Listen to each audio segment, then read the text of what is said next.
Fanatics also reported a 100% increase in sales for WNBA specific merchandise. It started with Caitlin Clark. And so now that we know all of this, and we've known that for months, now we get to turn around and look and see what exactly is it that the league will do knowing that she's out for the next 2 weeks. I'm not saying I know for sure what's going to happen, but I have an idea. When the WNBA's biggest superstar fell, the entire sports world froze. But what came next shocked everyone. Stephen A. Smith has had enough, and his explosive rant against the league's treatment of Caitlin Clark just broke the internet. What he said on live television left fans speechless, and the WNBA scrambling for answers. Unfortunately, though, the celebration in the WNBA, it was cut short yesterday afternoon as WNBA players learned the harsh lesson: be careful what you wish for. Headline at the New York Post: Caitlin Clark sidelined with Indiana Felines announcing shock injury. Keyword: shock. This injury was shocking, but not for reasons that you may think. Before we dive into Stephen A.'s fiery outburst, let's rewind. Caitlin Clark didn't just join the WNBA, she reinvented it. From selling out arenas to pulling record-breaking TV ratings, Clark became the face of a league desperate for attention. But with fame came friction and resentment. Everybody was moving Caitlin Clark games to bigger facilities because everyone was selling tickets. There were ratings. It was a ratings bonanza. Now with Caitlin Clark not playing, what do? Well, when you change your situs, guess what? You can't change it back. Yep. All the tickets are literally half the price, and there are entire sections of the stadium that have not sold any. While fans embraced Caitlin, some within the league didn't. Former stars and even active players began criticizing her popularity, accusing the media of favoritism. But as Stephen A. Smith pointed out, they ignored the truth. Without Caitlin Clark, there is no WNBA boom. Thanks to Clark, Indiana led the league in attendance both at home and on the road. The Fever averaged 17,035 fans at home and over 15,000 on the road. 4 teams moved home games to bigger arenas when Indiana came to town to accommodate more fans. That's about Caitlin Clark. How do we know this? Attendance for the entire league was up nearly 50% last year. According to data from across the timeline, and Indiana led all teams with an average attendance of 17,035. That was up 319% from the year earlier. Then came the moment that turned everything upside down. Caitlin Clark suffered a brutal injury during what was supposed to be a blockbuster matchup, a rematch against Angel Reese and the Chicago Sky. Instantly, panic spread across the WNBA. Fans weren't just worried, they were furious. We'll find out. We don't know yet, but I'm going to be really, really interested in seeing, Molly, what kind of effect this has on the WNBA's ratings, because if for some reason there is a precipitous drop-off, then everybody needs to stand down and recognize the fact that the speculation or the assertions and assumptions about her being the golden goose is valid. And that's when Stephen A. Smith unleashed one of his most emotional rants yet. The veteran analyst didn't hold back, accusing the WNBA of negligence, hypocrisy, and flat-out disrespect toward its biggest moneymaker. Became the first rookie with at least 25 points, 5 assists, and 5 rebounds in a playoff game. That was Caitlin Clark.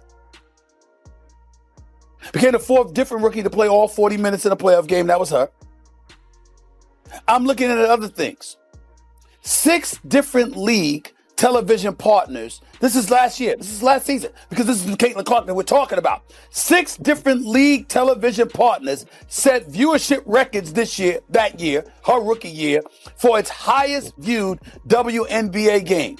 Do you know every one of those games included the Indiana Fever? He called out league executives, former players, and even media members who, in his words, acted embarrassed by their own success. His message? Grow up. Caitlin Clark isn't the problem. She's the reason you're getting paid. Tide lifts all boats. And investigative. This is the magnetic attraction that draws viewers to the WNBA, and her absence over the next 2 weeks due to that quad strain is providing further evidence of that. Then everybody needs to accept it, stand down, and ride that wave. I'm going to be really interested in seeing how the ratings are going to look without her over the next 2 weeks. Let's make sure we come back and ask me this exact same question after she's been gone for those 2 weeks. Stephen A. wasn't exaggerating. Just days after her injury, TV ratings for WNBA broadcasts plummeted. Ticket prices dropped by 70% for Indiana Fever games. Sponsors quietly began reevaluating deals. Without Caitlin Clark, the WNBA started to feel eerily familiar. Empty seats, low engagement, and fading hype. We know what she brings to the table. But people wanted to hate because why? You had a bunch of players in this league that watched this young white girl come along and take the league by storm. And they resented it because they saw the marketing prowess that she had. They ignored the fact that you got chartered flights because of this girl. They ignored the fact that ratings were going through the roof because of this girl. Instead, they resented it because they said, yo, we were doing stuff long before Caitlin Clark got here. And y'all wasn't paying attention then. But now the young white girl comes along and y'all want to sit up there and shower all of this praise and all of this attention that was earned before she ever came along. The resentment is understandable, but it's not about Caitlin Clark. It's about what she represents. My point is, grow up. Stephen A. called it months ago. The WNBA was too busy downplaying her rise instead of protecting it. He warned that letting opponents foul her recklessly, mocking her on court, and failing to celebrate her achievements would backfire. Now it has. Look, I think Stephen A. is 100% correct on this. At the end of the day, you already see people actually saying, hey, I'm not watching for 2 weeks. I'm not tuning in for 2 weeks. And it's really bad news for the Mystics and the Sky because both of those teams moved those games to big arenas. So it's like now that she's not playing, what is that attendance going to look like? The viewership, right? The viewership is going to plummet. I already know.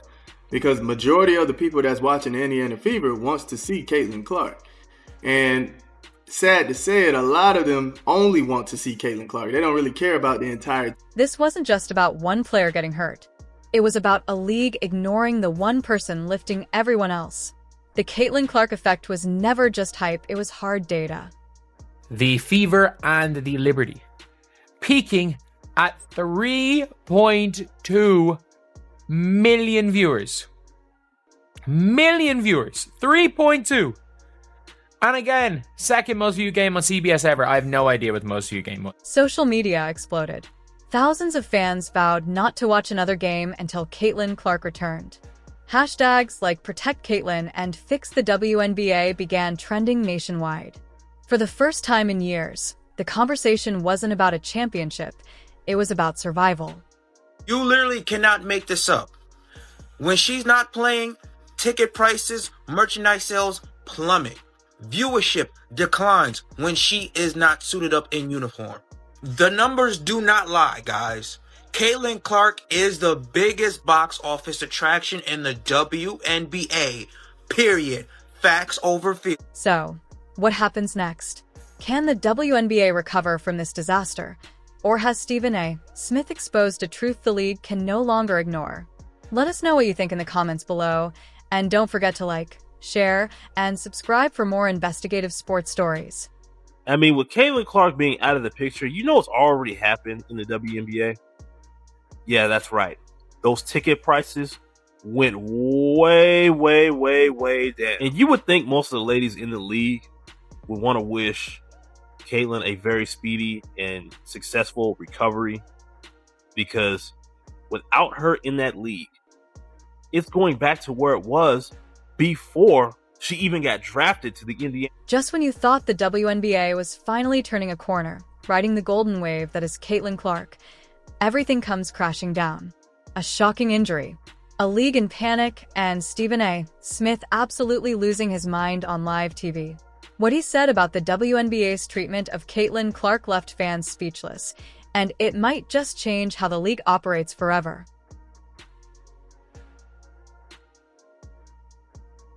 It all started with a shocking announcement. Caitlin Clark sidelined with a left quad strain. The news spread like wildfire. 2 weeks without the most watched player in women's basketball. To put this in perspective, Clark's games were averaging over 1.1 million viewers, while non-Clark games barely cracked. 4 teams had literally moved home games to bigger arenas just to fit the crowd she drew. Now, those same arenas are struggling to sell half their tickets. And that's when Stephen A. Smith stepped in, and he did not hold back.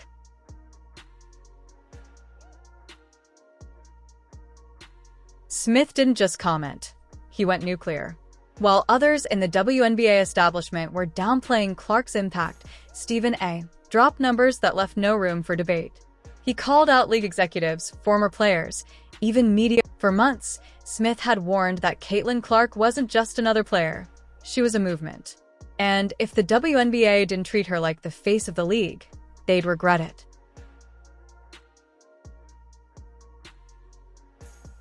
Tease talk numbers. Clark's presence wasn't just hype, it was history. 6 different TV partners broke viewership records during her rookie year. Indiana Fever's attendance skyrocketed 319% from the previous season. Merchandise sales? But instead of celebrating her like an MVP, many within the league questioned her spotlight. Angel Reese and other players subtly mocked her in interviews. Legends like Cheryl Swoops implied her fame was overblown. And through it all, Stephen A. said what millions were thinking: the WNBA has been taking Caitlin Clark for granted. He compared it to ignoring a pot of gold while complaining about being broke. His message was simple: ride the wave. Don't fight it. Because when Clark succeeds, everyone wins. He even warned the WNBA to check the ratings after Clark's 2-week absence. Because if those numbers collapse, his words would be proven right once and for all.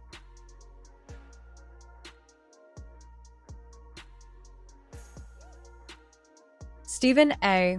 wasn't just defending Caitlin Clark, he was defending the future of women's basketball. The WNBA finally had what it spent decades chasing: mainstream attention, sold-out games, national coverage. Fans flooded social media, echoing Stephen Yes words. Some blamed WNBA officials for not protecting Clark from the physical play she's faced since day one.